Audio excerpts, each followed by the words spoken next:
Hi friends, in this video I'm going to be rating new makeup products and I'm going to give each makeup product a rating from 1 to 10. 10 being an excellent product that I wouldn't change a single thing about this makeup product. It's absolutely perfect. And 1 being an awful product, a makeup fail that I would absolutely not recommend. I'm going to try and justify my rating as well. I'm going to try and make this video as quick as possible because these are products that you've already seen on my channel and I have already used the products for a while now so that I can form an opinion for those products. So let's go ahead and get started. If you're new here or if you haven't subscribed, please take a moment to subscribe now if you enjoy honest beauty talks and beauty reviews. And if you're returning, welcome back, beautiful friends. Don't forget to leave me a comment and let me know what would your rating be and what was your experience with these new makeup products that I'm going to show you in this video. Most of the products that you're going to see in this video have already been featured in different videos on my YouTube channel, so please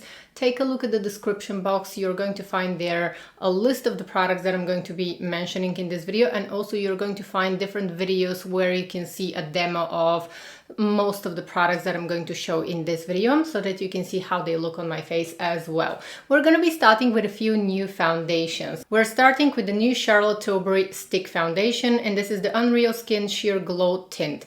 I'm going to give this product 6 out of 10. 6 out of 10 because I really like this product, but it has a serious learning curve. And I think that the whole marketing campaign of this product was all wrong from the beginning because people did not know what to expect. I think that this is one of a kind at the moment, extraordinary product because it is almost somewhere in the middle between a foundation and a skin base, highlighting base, but a very subtle one. So the reason why my rating is going to be 6 out of 10 is because it is a favorite, but it has a serious learning curve and it's not going to be a product that is going to be suitable for everyone. Please go ahead and watch this video to see how I like to use it. It's a beautiful product, but definitely not everyone's cup of tea. Watch my video to see if this product is going to be the right one for you or not. Moving on to the new Dior Forever Foundation, the Skin Perfect Foundation Stick. I would give this product 7 out of 10. 7 out of 10 because I really love the performance of this product. This is a straight medium coverage foundation.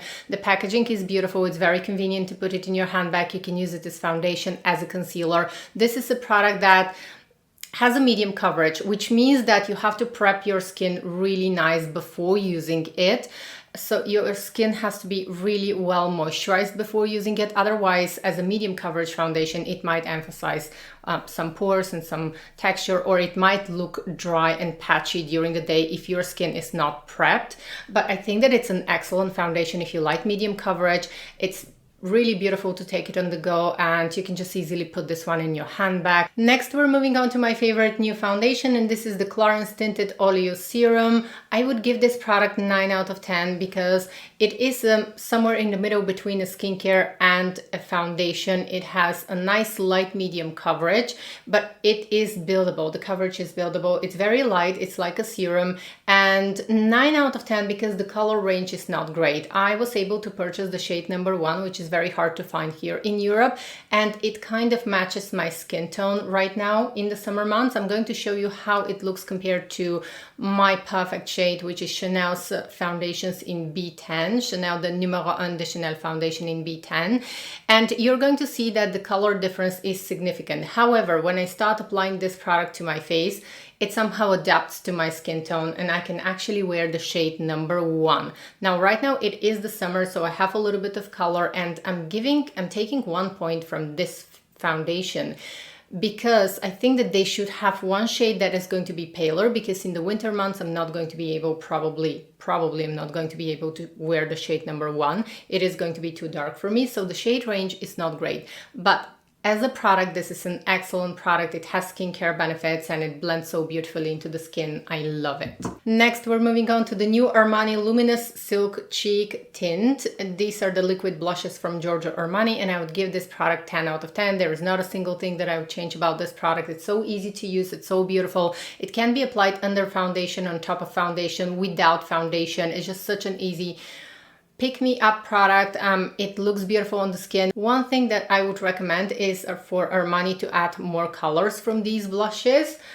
I think that they should add more colors, but other than that, I think that it's a beautiful product. The packaging is very nice. I can easily put this one in my handbag, and I can very easily blend this with my fingertips and with a brush in any way. Next, we're moving on to the competitor of Armani's Luminous Silk liquid blushes, and these are the new YSL liquid blushes. They are a little bit bigger. They are going to get 9 out of 10 from me. 9 out of 10 only because I think that they are just a little bit bigger than the Armani blush. I like them equally, I have to say. The only difference probably is I would like to have a little bit more detail on the packaging. It's somehow a little bit bigger, and that's why Armani is getting 10. YSL is getting 9. It's just a personal preference, but they are equally beautiful. It's just that for some reason, I'm gonna show you here the logo. Here it is like a 3D logo. I think that I would work just a little bit on the packaging. The packaging is not my absolute favorite. There's something that I miss, something little that I miss, and that's why these blushes are getting a 9, not 10 like the Armani blush, but both are absolutely excellent. And if I should give you an advice how to choose, I would say choose depending on the color that you like, because they all have different colors. So choose depending on the color that you like. You can't go wrong here. Next comes Chanel's L'Hétéro blush in lavender. I'm going to give this product 7 out of 10. 7 out of 10 because I think that it's an innovative product. This is a limited edition product and it has to be more extraordinary. Plus, right now there is a trend for lavender makeup products, but it is too pale. It's definitely not going to work for everyone, but there's variety of ways in which you can use this product. So this is more like a multi-purpose product. It's completely matte, and I understood from a lot of you that this one actually can be used as a setting powder or under the eyes, or it can be used to add volume to the face. And this kind of blushes are very popular in Asia. So I appreciate the effort of Chanel to bring us something that is more extraordinary. That's why I'm rating this one as a 7. I wouldn't wear it alone as a blush most of the time, and it's a 7 because still you have to think what your eye makeup is going to be, what your lipstick, what your clothes are going to be. So this is not your typical blush that you're going to apply and it's going to bring life to your complexion. No, it's the kind of makeup product that you have to think what your whole style is going to be for the day, so that this one is going to work. But you can also use it as a light setting powder because it is white, it has a white base. And it's very similar to those setting powders with a lavender color that are a little bit color correcting. And also the matte consistency of the blush, it helps to erase pores and imperfections. And the formula is absolutely excellent. I hope that Chanel are going to make more products like these, even setting face powder like this one, because this one erases pores and texture like no other product that I have in my collection. So that's why 7 out of 10. And then we're moving on to the other color, which is blood orange from the same collection. This one is going to get 6 out of 10 for me personally, because the color is not creative. It has the same formula as the lavender blush. I kind of like it, but I think that the color is just not very creative for a limited edition collection. This blood orange, I like it, but it's just I'm taking into consideration that this is a limited edition product. I want something to be a little bit more extraordinary, something to be a little bit more interesting in my makeup collection. That's the only reason why this blush is getting a 6. But if you like the color, it is going to be a 10 out of 10 because it just blurs pores, imperfections. And right here on the cheeks is the place where a lot of people have some imperfections, like dilated pores or a little bit of texture. And this is the kind of product that is absolutely going to erase texture and pores and imperfections. So it all depends on you. Next, we're moving on to Chanel's Imaginary Garden blushes, and these two are getting 9 out of 10 from me. 9 out of 10 because I really like the texture. I like the two blushes. I like the idea of having a highlighter and a blush in the same compact.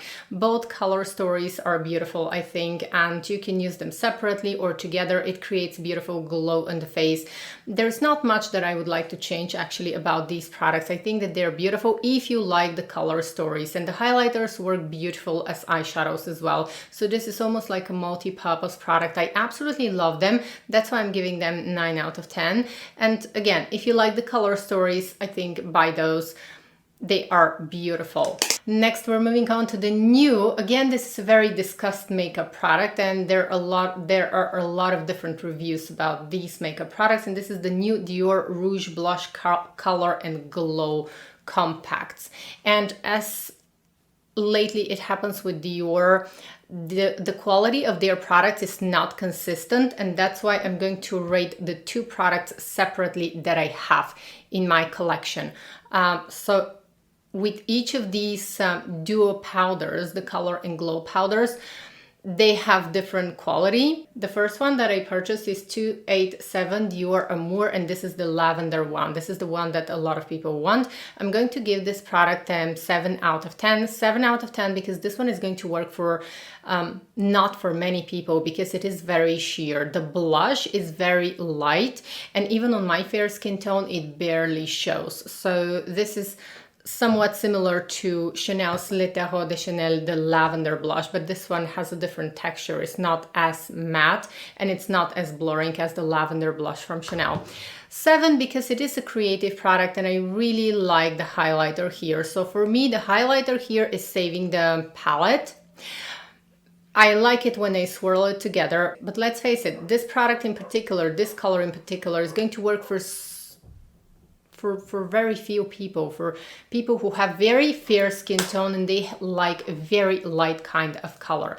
Something serious that I would change about this palette is going to be, I would make the pink blush a lot more pigmented so that it can actually show up, and the highlighter is perfect. So maybe not even 7, maybe I would even rate this one like a 6.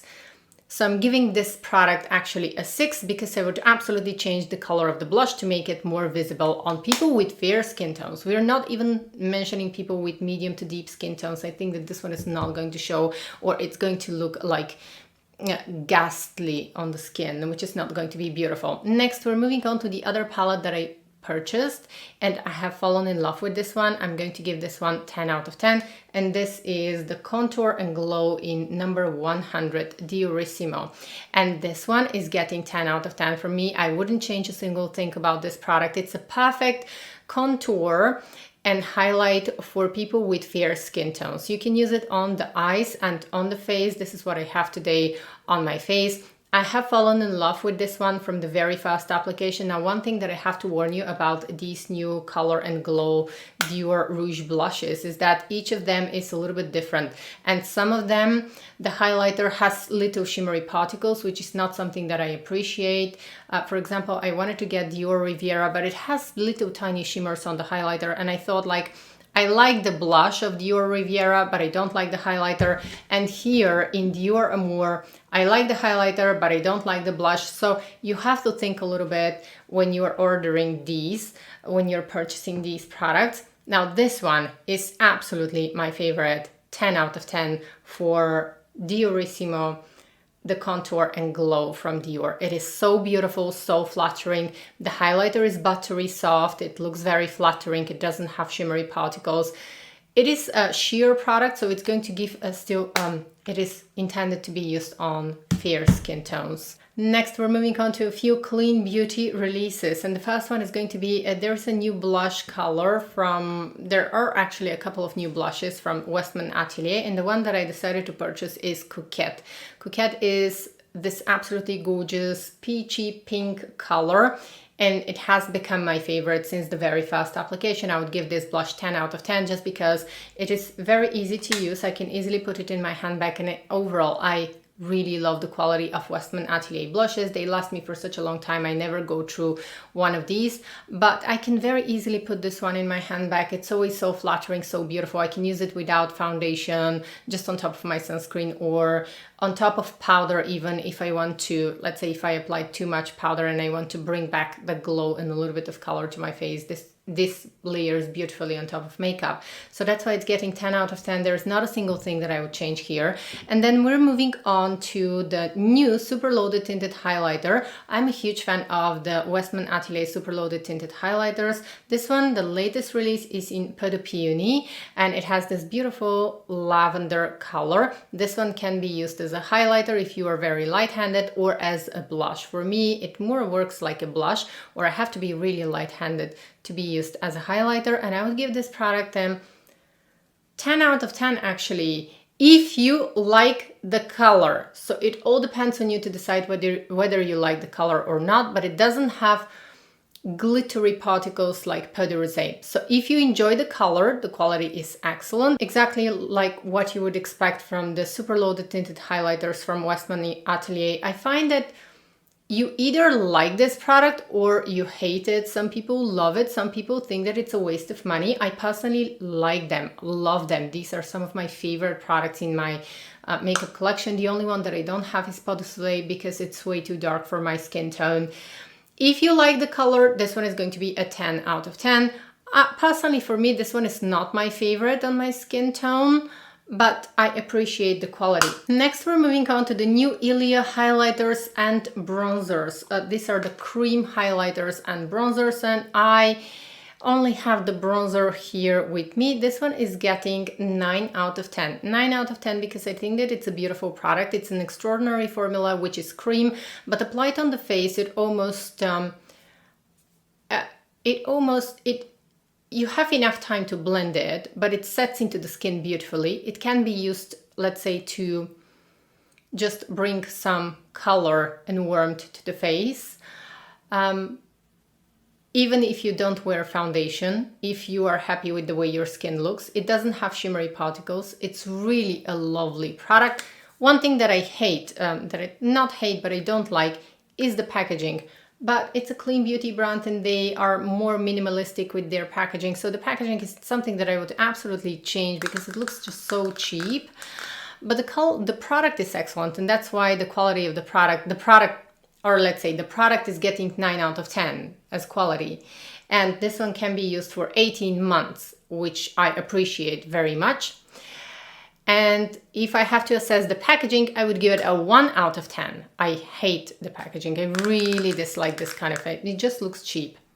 But the product is excellent. And unfortunately, I had a business travel and I lost the highlighter. I purchased the highlighter in Glint, which is the palest shade. It is almost like a no highlighter. So if you like this very, very, very, very subtle, I don't even think that I have in my collection such a subtle highlighter, so probably I'm going to repurchase this one. I feel really heartbroken that it was brand new and I lost it. I just forgot it in the hotel. But anyways, it's a beautiful highlighter as well. Again, the highlighter is going to get 9 out of 10 for those of you who like the no highlighter look. So it's almost like, it's really very subtle highlighter. I'm going to repurchase and probably show it to you in some of my next videos because I really liked the quality. Next, we're moving on to the new Givenchy L'Interdit mascara, and I'm going to give this mascara 5 out of 10. 5 out of 10 because L'Interdit means forbidden, and there is nothing forbidden about this mascara. There is nothing extraordinary about this mascara. This is your usual mascara. It gives definition to the lashes, but it doesn't really give significant amount of length, or it doesn't give volume. It just gives definition, and it's a beautiful mascara. But you can buy this mascara, the same mascara, from the drugstore for a fraction of the price. The packaging, however, is absolutely beautiful. Will I recommend it? If you like to try a luxury mascara, if you're a fan of Givenchy, if you like the packaging, then go for it. And if you like this kind of subtle, elegant lashes, go for it. It's not a bad mascara. Let me be clear about that. It's not a bad mascara. It's just that the name L'Interdit, it just implies that it's something forbidden, something that is going to shock people, something that is going to be, wow, you're going to be noticed. This is this is like my line of thinking when I hear L'Interdit. It's something forbidden. It's something that I'm going to wow people. You're not going to wow anyone with this mascara, I assure you. It's just your regular mascara. You have to take it out of your purse and say, like, look, this is a Givenchy mascara. And that's when people probably are going to say, oh, this is a Givenchy mascara, so I have to be wowed. But you're not going to wow anyone. So 5 out of 10. And there are actually a couple of fragrances that I just tried in store, and I wanted to share with you my thoughts quickly for those of you who love fragrances, because I know that some of you love fragrances just as much as I do. And I wanted to share with you my thoughts on the newest Burberry Goddess Intense fragrance. Now, the Burberry Goddess, I have here I purchased actually the smallest bottle. This is a 10 ml, which I'm planning to use in my purse. And I ordered the regular one when I was testing the intense version. The intense version is absolutely horrible. Now the regular Burberry Goddess, I'm probably going to buy even a bigger bottle because it is just, when it dries down on the skin, it is so beautiful, warm, inviting. It is suitable for all seasons. It works equally well, and it has lavender and vanilla, and it's one of the most feminine, attractive fragrances.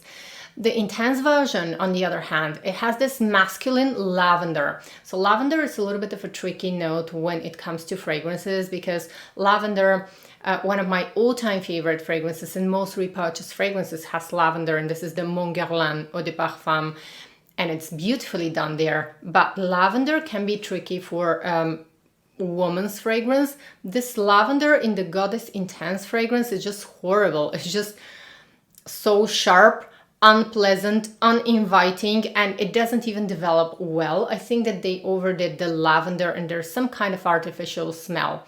So I would absolutely recommend Goddess, the regular fragrance, the original one, but the intense version is getting 1 out of 10 for me. Personally, let me know what you think in the comments if you've already tried it, because with fragrances, it all depends on you. I just don't like this sharp lavender that is coming through from the intense version. And then I tried also the latest release from Lancôme, the latest flanker of La Vie est Belle, the Elixir, and this one is going to get 7 out of 10 from me. 7 out of 10 because it is a very nice scent. It starts off with raspberry, it has rose, and it has a smoky base, but the smoke is kind of very light. It is very wearable, I would say. This new flanker of La Vie est Belle has a lot to do with the latest rose extraordinaire. It has freshness and it has smoke at the same time. So it's an interesting perfume. I wouldn't buy it personally because somehow it doesn't speak to me. But if you are a fan of the La Vie est Belle line, definitely go ahead, check it out. I would give it a 7 out of 10 because it's not very creative. And I think that the two most beautiful versions, some of the most beautiful versions of La Vie est Belle were the X-Ray and Iris Absolute. I absolutely love also Intensamente. But this one in particular with the smoke and the raspberry and the rose, it's interesting. You have to try it. 7 out of 10 from me. I would not add it to my collection. And I think that was all for today's video. Thank you so much for spending time with me, for taking the time to watch my video. And don't forget to leave me a comment. Let me know what you think of the products that I mentioned in this video. What is on your wish list? And what would your assessment be?